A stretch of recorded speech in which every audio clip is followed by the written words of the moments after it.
The crystal wine glass shattered in my grip, sending shards and red wine cascading across the pristine white tablecloth.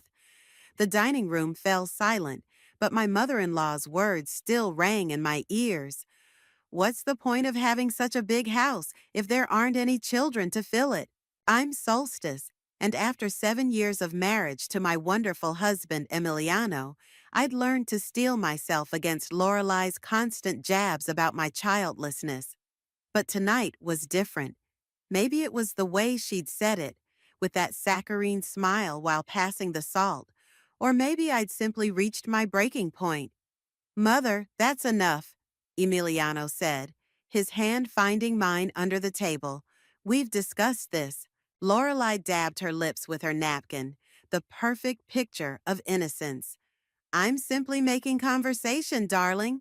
After all, I'm not getting any younger, and I'd like to see some grandchildren before I die. I think we're done here, I said, pushing back from the table. My voice was steady, but my hands trembled as I tried to clean up the spilled wine. Oh, sit down, Solstice, Lorelei waved dismissively. The housekeeper can handle that. Though I suppose you wouldn't know much about cleaning up after children, would you? Lorelei. Emiliano's voice cracked like a whip. I stood up straight, wine seeping into my cream-colored blouse. You know what? You're right. I don't know anything about cleaning up after children. Just like you don't know anything about what we've been through, the fertility treatments, the disappointments, because you've never once asked. You've been too busy judging. I only want what's best for this family, Lorelei said, her perfectly manicured hand clutching her pearls. The Matthews name. The Matthews name? I laughed, but there was no humor in it.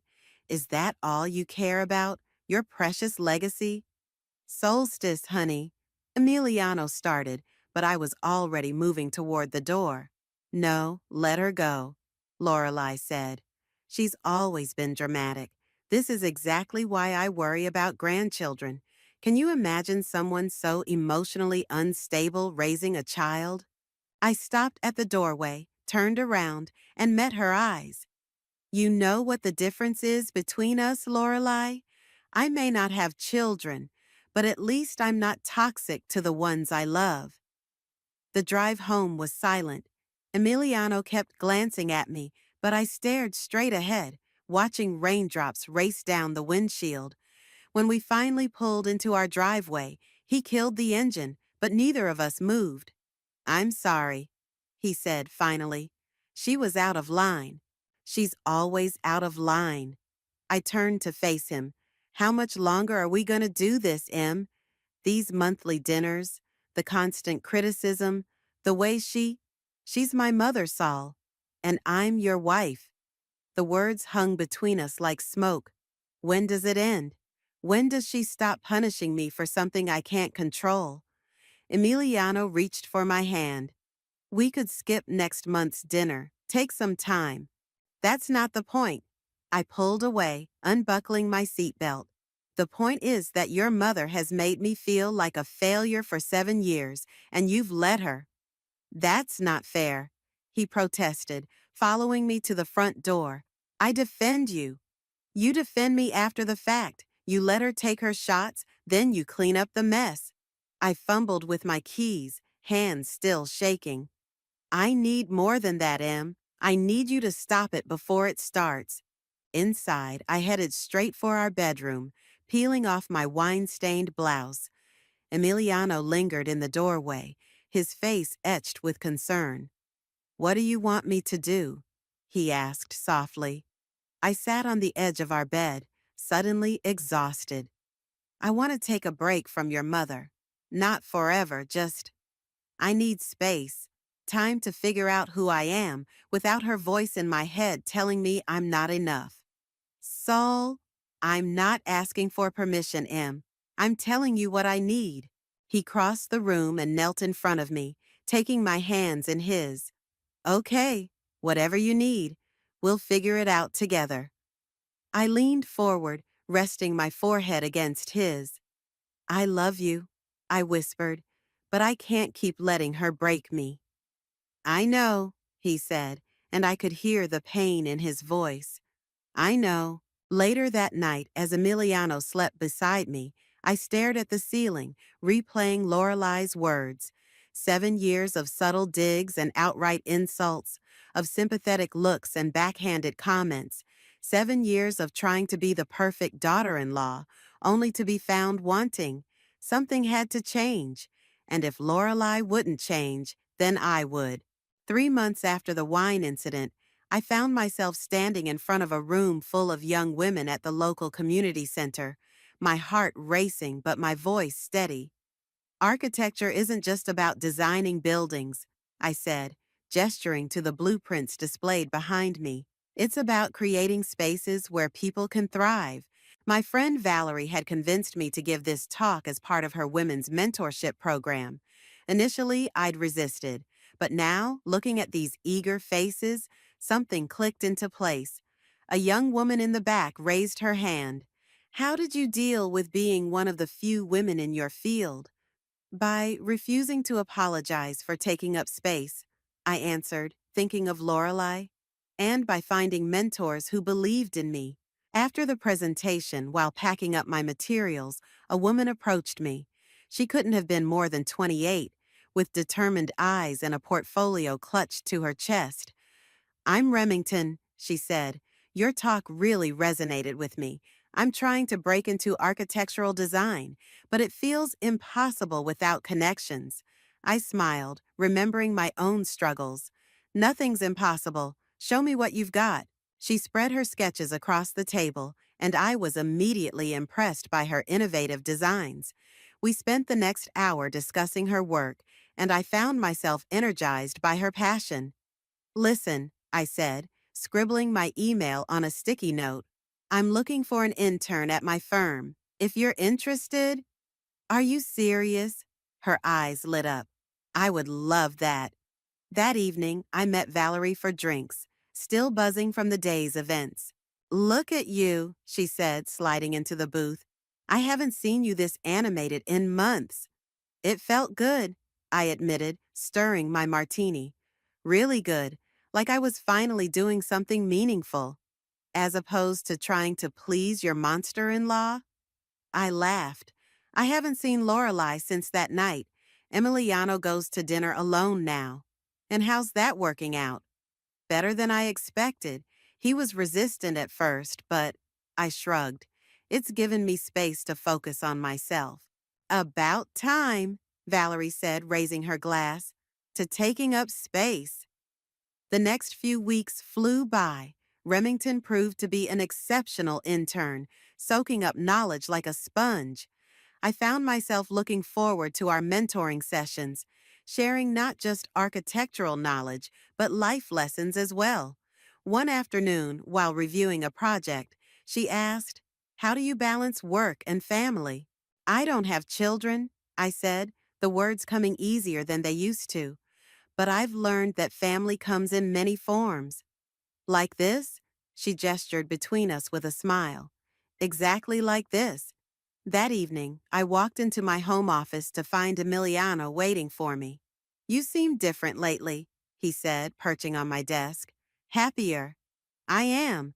I showed him Remington's latest designs. Look at what my intern's working on. She's brilliant.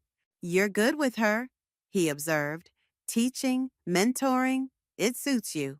It's funny, I said, sitting beside him. All those years of your mother making me feel less than for not having children, and here I am, making a difference in young women's lives anyway. He wrapped an arm around me. I'm sorry I didn't stand up to her sooner. I'm not, I surprised myself by saying. If you had, I might never have found this path. The phone rang, interrupting our moment. Emiliano answered, his expression darkening as he listened. It's Mother, he said after hanging up. There's trouble at the company. She's asking for your help. I laughed incredulously. My help? The emotionally unstable one? Saul, no, I want to hear this. What could the great Lorelei possibly need from me? There are rumors, he said carefully, about financial misconduct. The board is involved. She needs someone with your analytical skills to review the records. I sat back, processing this. And she sent you to ask? Actually, he looked uncomfortable. She wanted to ask you herself. She's downstairs. My first instinct was to refuse, to let her stew in whatever mess she'd created. But then I thought of Remington, of all the young women at the community center, of the power of taking the higher road. Tell her to come up, I said finally. Emiliano kissed my forehead. You're a better person than both of us deserve. As his footsteps retreated down the stairs, I straightened my desk, squared my shoulders, and prepared to face the woman who'd spent years trying to diminish me. This time, though, I wasn't the one who needed help. This time, I was the one with the power to say no. Lorelei looked smaller somehow, standing in my office doorway. Her usual perfect posture was slightly slumped, and her designer outfit seemed to hang on her frame. Solstice, she said, her voice lacking its usual authority. Thank you for seeing me. I gestured to the chair across from my desk. Would you like some tea? No, She sat down, clutching her handbag like a lifeline. I need your help. So, I've heard. I kept my voice neutral. Tell me what's happening. There are accusations, she began, then stopped, looking at Emiliano. Perhaps we should discuss this privately? He started to leave, but I caught his hand. Anything you need to say to me, you can say in front of your son. She pressed her lips together, then nodded. Very well. The board, particularly Terrence Santiago, is claiming there are irregularities in our financial records. They're threatening an audit, possibly even criminal charges. And are there irregularities? Of course not. Some of her old fire returned. I've run that company impeccably for 30 years. But Terrence, he's manipulating things, turning the board against me. I opened my laptop. Show me. For the next hour, Lorelei walked me through the company's financial records. Despite our history, I had to admit she was thorough. But something wasn't adding up. These transactions, I pointed to the screen, they're legitimate but structured oddly, almost like someone wanted them to look suspicious. Exactly. Lorelei leaned forward, but I can't prove it. Terrence has been whispering to the board for months, positioning himself as the solution to a problem he created. A hostile takeover, Emiliano muttered. I need someone with fresh eyes, Lorelei said. Someone who can see patterns I might have missed. Someone, she swallowed hard, someone smarter than me. The admission clearly cost her, and part of me savored it. But before I could respond, my phone buzzed with a text from Remington. Emergency at the community center. Need your advice. I have another commitment, I said, standing.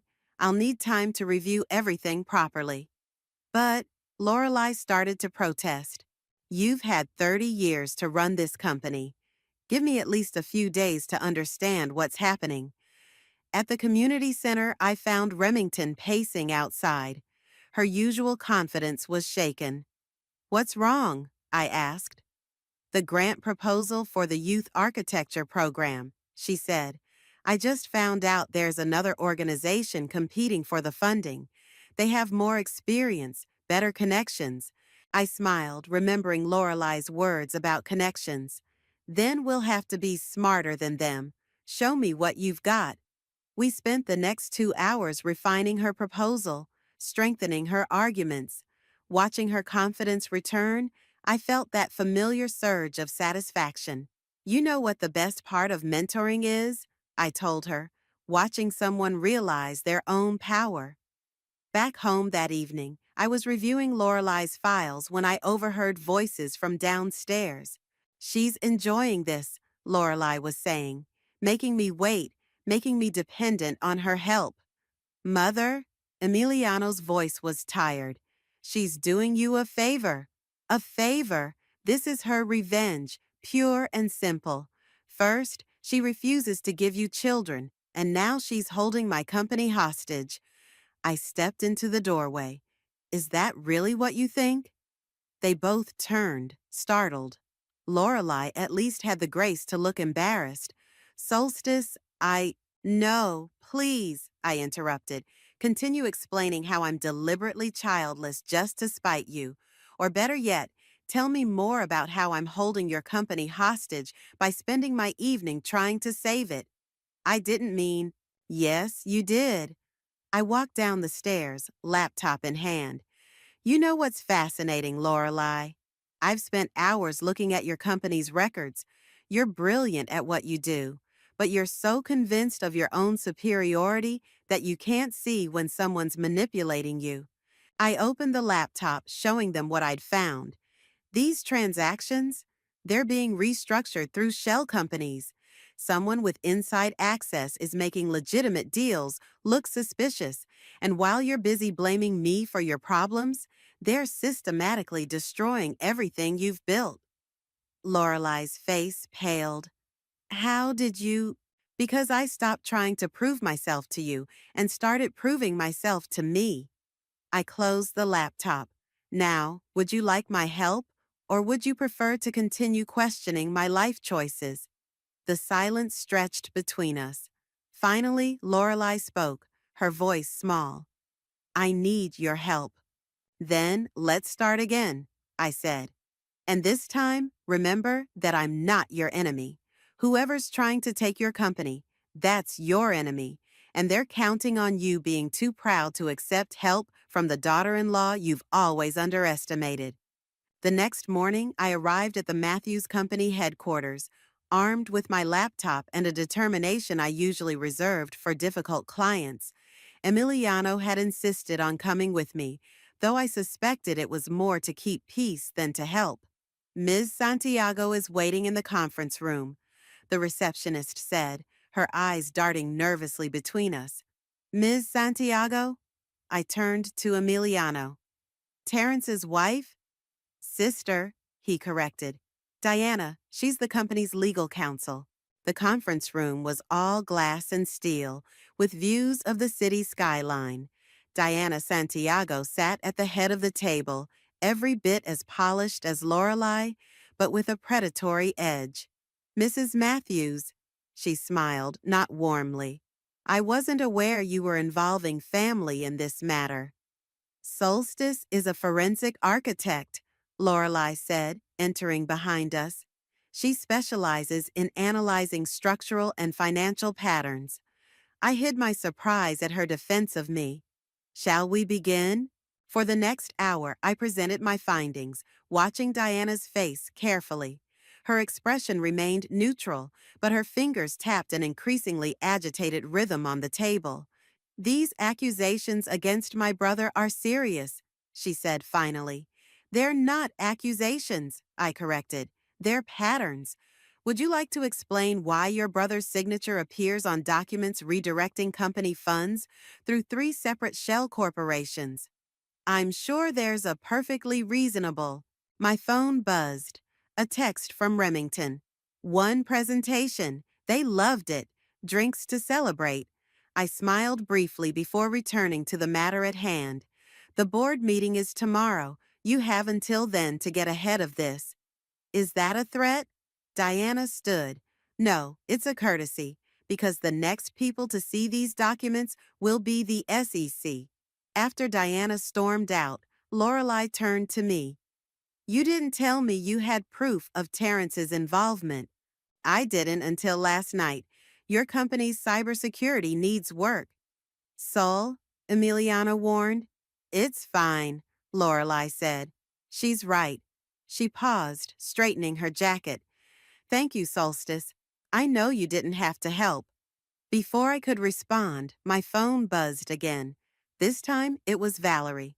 Emergency at the center. That grant money, there's a problem. I have to go, I said, gathering my things.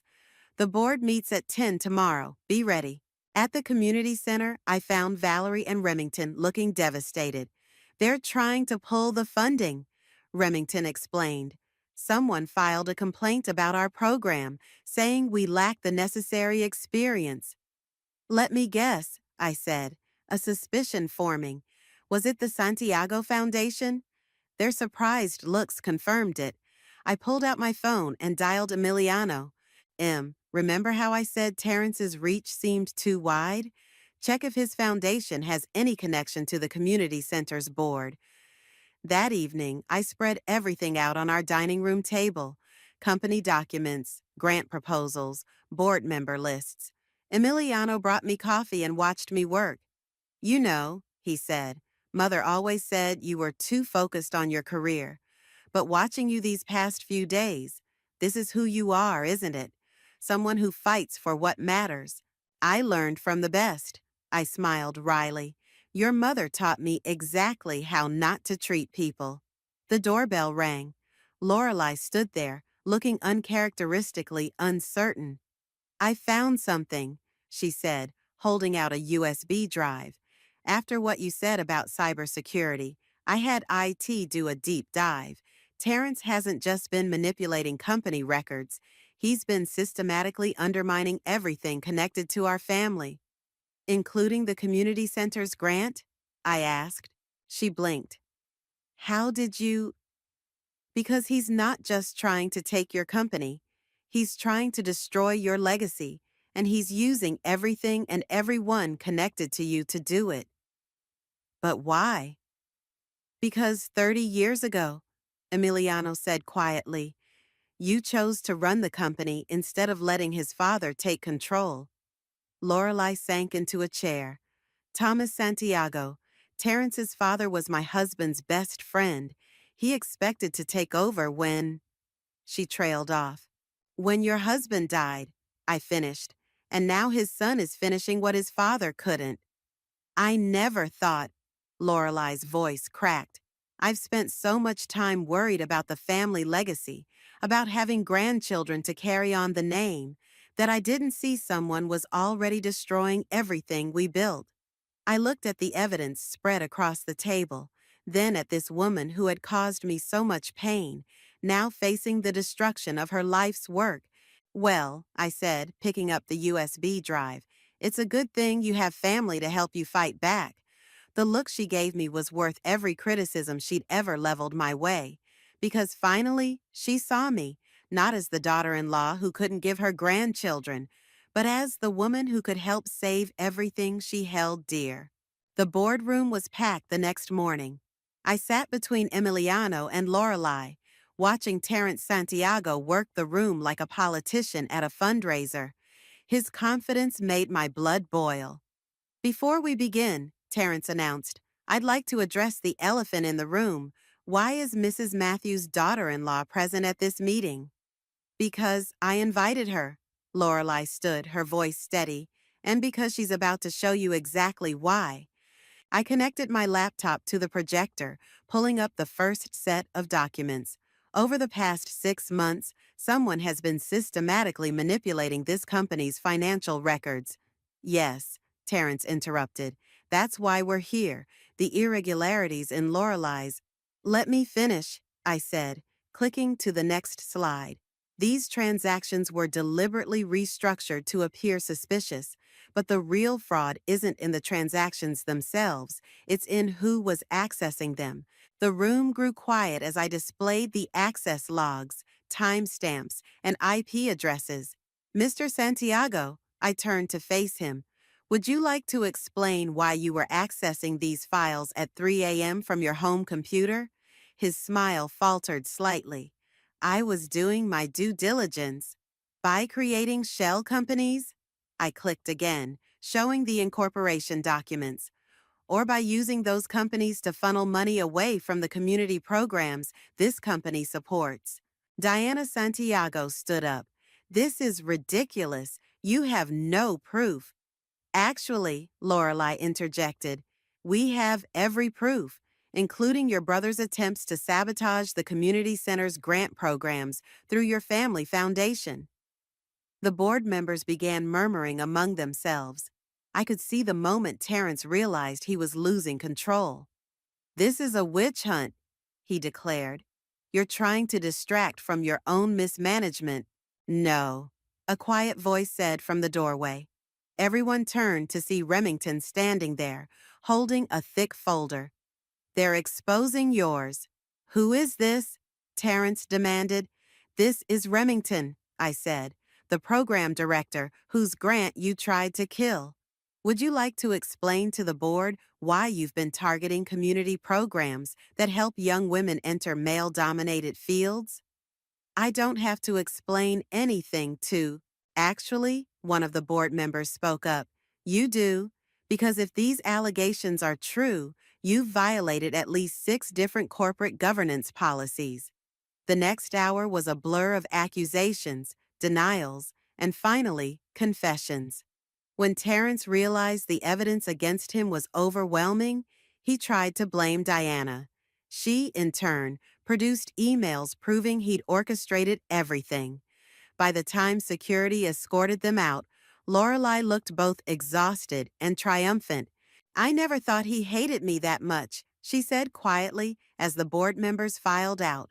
All these years, carrying his father's grudge. Sometimes the people closest to us can be our biggest blind spots, I replied, thinking of our own relationship. Later that afternoon, I met Remington at the community center. The grant money had been restored, with additional funding as a goodwill gesture from the board.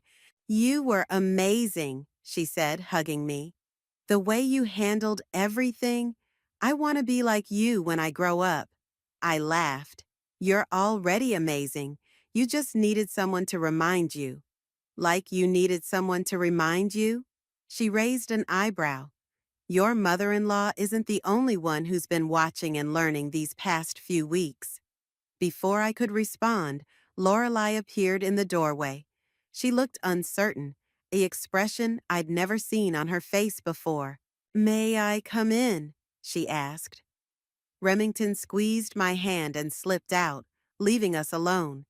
I've been watching you, Lorelei said, walking around the room, examining the students' architectural models. The way you mentor these young women, the way you fought for what's right. I was wrong about you, Solstice. Which part? I couldn't help asking. The part where I'm emotionally unstable, or the part where I'm not enough for your son? She flinched. All of it. I was so focused on what I thought family should look like that I couldn't see the family you were actually building. These young women, they look at you the way I always hoped my grandchildren would look at me. They're not replacements for children, I said firmly. They're their own people with their own dreams. I just help them achieve them. I know, she nodded. That's what makes you special. You don't need someone to carry on your legacy because you're building it every day with every life you touch. She paused, including mine. I stood there, processing her words, feeling the weight of years of judgment finally beginning to lift. Would you like to stay? I offered. The students are presenting their final projects today. She smiled, and for the first time, it reached her eyes. I'd like that very much. A week after Terrence's downfall, I was back at the company offices, helping Lorelei sort through years of documentation. What started as a simple cleanup had turned into an archaeological dig through decades of family history. Look at this, Lorelei said, holding up a yellowed photograph. Your father-in-law and Thomas Santiago, the day they started the company. I took the photo, studying the two young men's smiling faces. They looked happy. They were. Lorelei's voice softened, until money and power got in the way. The door opened and Diana Santiago walked in, escorted by security. She looked different, defeated, but somehow dangerous. You have 15 minutes to collect your personal items, the guard said. Lorelei stood. I'll supervise. Actually, Diana said, I'd like to speak with Solstice, alone. I nodded to Lorelei, who hesitated before leaving. Diana waited until the door closed. You think you've won, she said, opening her desk drawer. You think you've figured everything out. Haven't I? She pulled out a manila envelope. Did you ever wonder why Lorelei was so obsessed with grandchildren? Why she tormented you about it for years? Because she's traditional, obsessed with legacy. Because she's guilty. Diana tossed the envelope onto the desk. Open it. Inside were medical records from 30 years ago. As I read, my hands began to shake. That's impossible, I whispered. Is it? Your husband's inability to have children? Did you never wonder why? I stared at the documents. They showed that Emiliano had been exposed to harmful chemicals as a child, chemicals from one of the company's early construction projects, a project that Lorelei had approved despite safety concerns. She knew, Diana said softly. She knew her decisions made her own son infertile, and instead of facing that guilt, she spent years blaming you. Why are you showing me this? Because revenge isn't always about winning. She gathered her belongings. Sometimes it's about making sure everyone loses. I sat there long after Diana left, the documents burning a hole in my conscience. When Lorelei returned, she took one look at my face and knew. What did she show you? I held up the medical records. Were you ever going to tell us? The color drained from her face. Solstice. 7 years, my voice cracked. 7 years of making me feel worthless when you knew. You knew it wasn't my fault. I couldn't face it, she whispered. The guilt. I threw myself into the company, tried to make it successful enough to justify what happened, and then when Emiliano married you and you couldn't have children, you made me your scapegoat. I'm sorry, she said, reaching for me. I stepped back. Does Emiliano know? No. She sank into a chair. I couldn't bear to tell him. How do you tell your son that your ambition destroyed his chance at fatherhood? The irony was almost too much. So, instead, you destroyed his wife's self-worth? Before she could respond, my phone rang. It was Remington. Can you come to the center? She asked. One of the students is having a crisis about her project, and she's asking for you. I looked at Lorelei, at the pain and guilt etched on her face, and made a decision. I'll be right there, I said into the phone. Then to Lorelei, this isn't over, but right now, someone needs me, someone I can actually help. At the center, I found Maria, one of our youngest students, in tears over her design. It's not perfect, she sobbed. Nothing I do is ever perfect. I sat beside her. Perfect is overrated. Perfect means you've stopped growing. But what if I fail? Then you'll learn from it. Trust me, I know something about failure and guilt and letting it define you. I picked up her pencil. But you know what's better? Learning to redefine yourself. We spent the next hour reworking her design. By the time she left, smiling, I'd made my decision. Emiliano was waiting when I got home. Mother called, he said. She was crying. What happened? I took his hand and led him to the couch. There's something you need to know, and after I tell you, we're going to decide together how to move forward. You're scaring me. I'm scared too, I admitted. But we've spent too many years letting fear and guilt control our lives.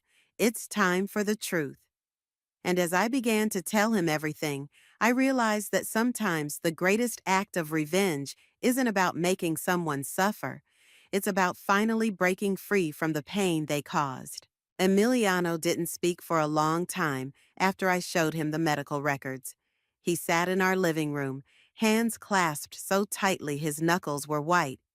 All these years, he finally said, his voice hollow. All these years of watching you blame yourself, and she knew. No, he stood abruptly. We're going to see her, now. The drive to Lorelei's house was tense. When she opened the door and saw our faces, she stepped back like she'd been struck. Come in, she said quietly. How could you? Emiliano's voice shook.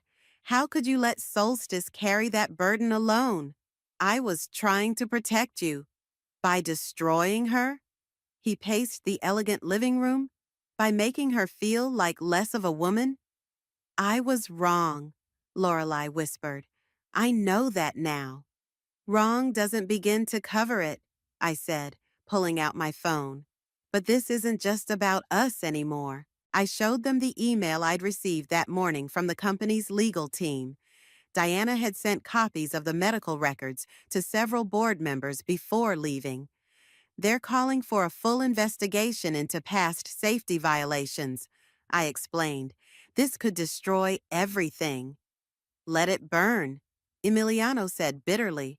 No. I stood up. We're not doing this. We're not letting one terrible decision destroy 3 decades of good work. Solstice, Lorelei started. I'm not finished. Yes, you made an unforgivable choice. Yes, you spent years punishing me for your guilt. But this company also funds programs that help hundreds of young women. I won't let them become collateral damage in our family drama. My phone buzzed. Remington again. The press is here at the center. They're asking about the company's connection to our program. It's starting, Lorelei said, sinking into a chair. No, I replied. It's ending, on our terms. I turned to them both. We're going to hold a press conference. We're going to tell the truth, all of it, and then we're going to announce a new initiative. What initiative? Emiliano asked. A foundation dedicated to workplace safety and supporting families affected by corporate negligence. I looked at Lorelei. Funded by your personal shares in the company. Everything I own? She whispered. Everything you built on that first mistake. It's time to make it right. An hour later, we stood before a crowd of reporters at the community center. Remington and her students lined the back wall, watching silently. 30 years ago, Lorelei began, her voice trembling, I made a decision that prioritized profit over people. That decision had consequences, personal and professional, that I've been running from ever since. She told them everything. The unsafe conditions, the cover-up, the years of displacement guilt. When she finished, I stepped forward. But this isn't just a story about past mistakes, I said. It's about how we choose to move forward. Today, we're announcing the creation of the Future Forward Foundation, dedicated to ensuring no other family faces what ours did. The questions came rapid fire. Mrs. Matthews, are you stepping down? Will there be legal repercussions? How much money is being committed? Everything, Lorelei said firmly. I'm committing everything I have to this foundation. She turned to me, with my daughter-in-law as its director. I hadn't expected that. Neither had Emiliano, judging by his sharp intake of breath. Why? I asked her quietly, away from the microphones. Because you're the only one who saw past revenge to something better. She smiled sadly. You're the leader I should have been. After the press conference, Remington approached with tears in her eyes. That was incredible, she said. The way you turned pain into purpose. This is going to help so many people. It will, I agreed, watching Lorelei speak with some of the students. Sometimes the best revenge isn't getting even, it's getting better. Emiliano wrapped his arm around me. You amazed me today, both of you. We have a lot to work through, I reminded him. We do, but we'll do it together. He kissed my temple. And maybe we can look into adoption, if you want. Start our own kind of family. I already have a family, I said, watching Remington show Lorelei her latest designs. It just looks different than we expected. The reporters had mostly left when Lorelei approached us one last time. I don't deserve your forgiveness, she said. No, I agreed, but you can earn our respect, starting now. She nodded, understanding the difference. As she walked away, Emiliano squeezed my hand. Ready to go home? He asked. I looked around at the center, at the students, at the future we were building from the ashes of the past. I am home, I said. And for the first time in years, I finally feel worthy of it. The autumn breeze carried the sound of laughter through the community center's open windows as I watched Lorelei critique student presentations. Her silver hair caught the sunlight as she leaned over a design table, pointing out details with the same precision she once used to find fault in me. The Foundation's first round of grants goes out tomorrow, Emiliano said, joining me at the window.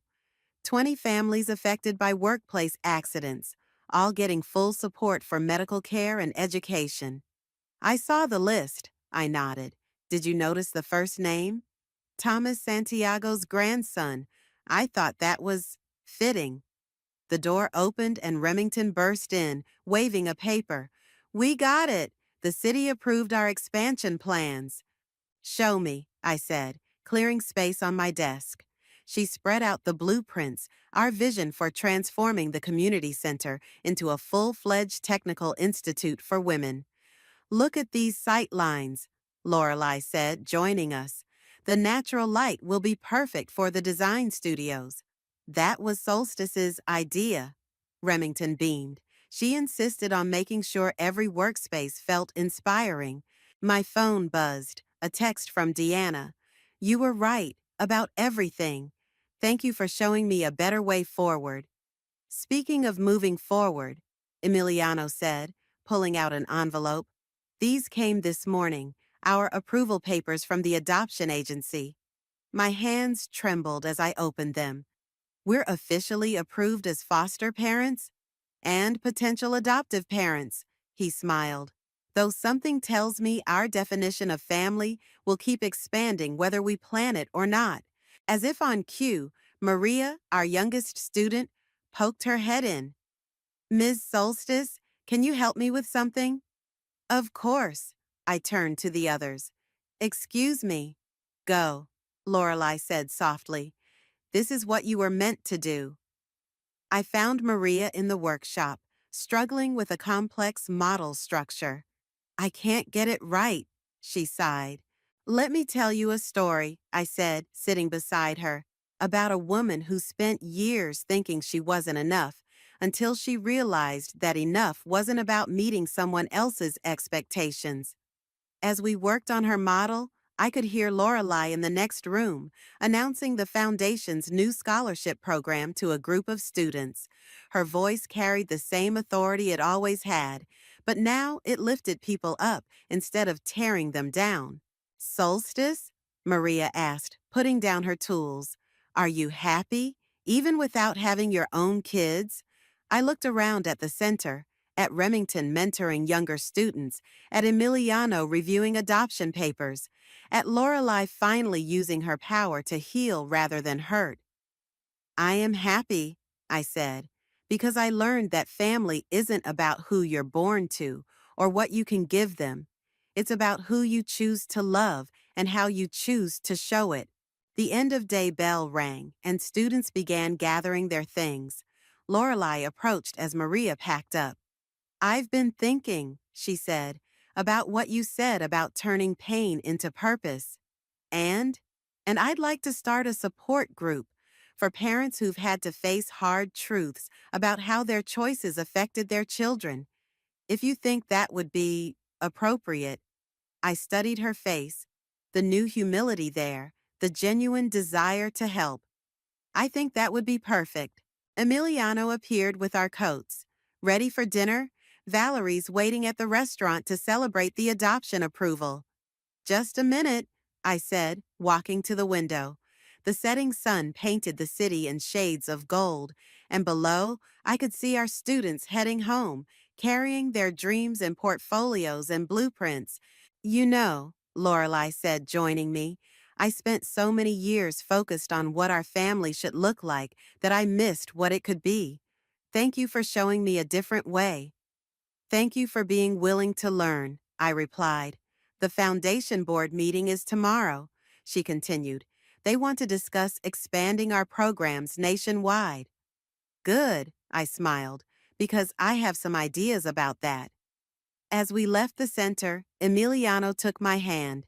You've built something amazing here. We all did, I corrected him. Sometimes the strongest foundations are built on repaired cracks. Outside, Maria was waiting for her mother, showing off her finished model. Remington was explaining the scholarship program to a new student. Lorelei was already making notes about tomorrow's meeting. And me? I was exactly where I needed to be, surrounded by the family I chose, the purpose I found, and the strength I'd always had. Not everyone gets the family they thought they wanted.